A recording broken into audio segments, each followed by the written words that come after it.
Le grand débat avec Francis Laloupo. Bonsoir à toutes et à tous et bienvenue dans votre émission Le Grand Débat, le rendez-vous des événements qui font l'actualité en France, en Afrique et dans le monde. Et je vous disais depuis hier, le premier talk show politique le plus écouté en tout cas en Afrique actuellement. Nous en sommes très heureux. Merci en tout cas pour l'équipe. C'est une belle récompense. Nous sommes ensemble donc jusqu'à 19h comme chaque jour, heure de Paris. Si vous souhaitez intervenir dans l'émission, poser des questions aux invités, nous faire part de vos commentaires. Le numéro de téléphone habituel, le 01 55 07 58 00 depuis la France et partout ailleurs dans le monde. Composez donc le 00 33 1 55 07 58 00. Vous pouvez également intervenir sur notre site africa1.com, rubrique Le Grand Débat.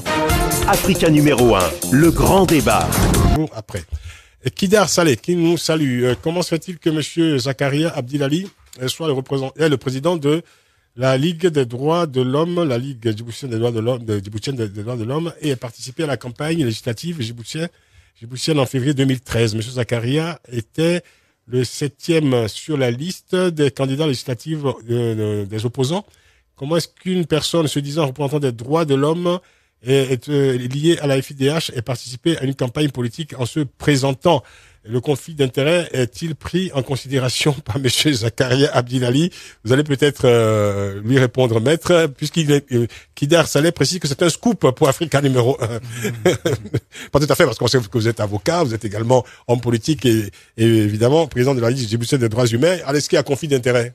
Absolument pas. Il faut savoir que j'ai participé effectivement à ces élections législatives parce qu'on était pour l'alternance et je suis président de la Ligue djiboutienne des droits humains. Et effectivement, pour le moment, il n'y a aucune incompatibilité dans la mesure où je n'ai jamais siégé au Parlement monolithique du système de IOG. Voilà la réalité. Pour le moment, je n'ai pas encore siégé, donc je ne peux pas. Il n'y a pas d'incompatibilité. Là, je reste. Est-ce que vous quitteriez vos fonctions de président de la Ligue djiboutienne des droits de l'homme dès lors que vous siégerez au Parlement? Absolument, mais je ne crois pas, je ne compte pas siéger. Mais dans tous les cas, absolument, c'est le jour où je vais siéger, je vais opter pour le mandat politique. Là, je quitterai absolument. Vous ne croyez pas que vous siégerez tant qu'il y aura ce régime en place? Je ne crois pas parce que là, il y a pas de dialogue, il y a rien. Donc moi, je préfère me concentrer quand même que lutter en ma qualité que j'ai l'habitude de faire, défenseur des droits humains.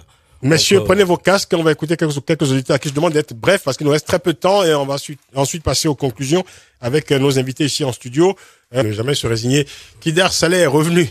Décidément, il est très remonté, Kidar Saleh. On n'a peut-être pas le représentant de pouvoir, mais il y a au moins un auditeur qui lui... Ah, c'est le représentant du pouvoir, me dit-on.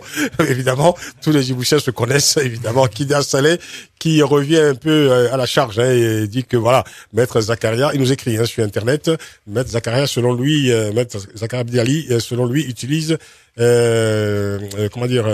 son poste, sa fonction de président de la Ligue djiboutienne des droits humains pour légitimer la cause de l'opposition.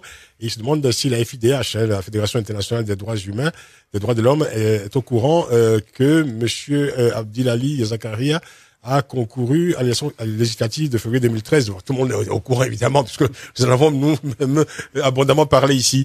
Et il dit également, Kidar Saleh, ce sera juste avant de vous laisser la conclusion, maître.